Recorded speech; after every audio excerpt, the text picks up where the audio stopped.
అప్పుడు ఆ మడేలయ్య తనకు చాకలి వృత్తి కావాలని వండని కూడు, వడకని బట్ట, పిండని పాడి, ఇంటి ముందు తడి వస్త్రాలు, పాడి వస్త్రాలు తరగకుండా ఉండాలని వరం కోరుకుంటాడు.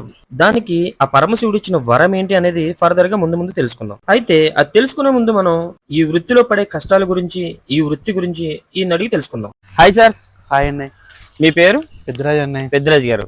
ఎంతవరకు చదువుకున్నారు మీరు? మినిమం డిగ్రీ అండి. డిగ్రీ చదువుకున్నారు. ఎన్నాళ్ళ నుంచి ఈ వృత్తి చేస్తున్నారు మీరు?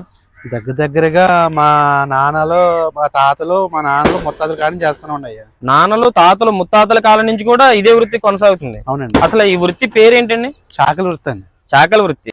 మరి ఇక్కడ ఎవరు కనబడతలేదు, మీరు ఒక్కరే కనిపిస్తున్నారు ఇక్కడ. లేదండి, ఉమ్. పొద్దున్నే రావాలి, కేవలం ఏంటి లేట్ అయింది. మరి ఈ రోజు ఎందుకు లేట్ అయింది మీకు? ఇవాళ పనిలోకి వెళ్ళానండి. ఇవాళ పనిలోకి వెళ్ళారు. ఏం పనికి వెళ్తున్నారు? చావలు పట్టుబడికి వెళ్ళానండి. మరి ఎందుకు మరి ఆ వృత్తి ఈ వృత్తి వేరే వేరే కానీ?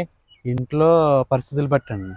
చేపలు పట్టుబడి ఒకటేనా, ఇంకేమైనా పనులు వచ్చా మీకు? వ్యవసాయం వచ్చండి. వ్యవసాయం కూడా వచ్చు. వ్యవసాయం చేస్తారా మీరు ఇప్పుడు? చేస్తామండి. వ్యవసాయం అంటే మీ నాన్నగారు వాళ్ళు చేసేవారా? అందరికి వచ్చండి.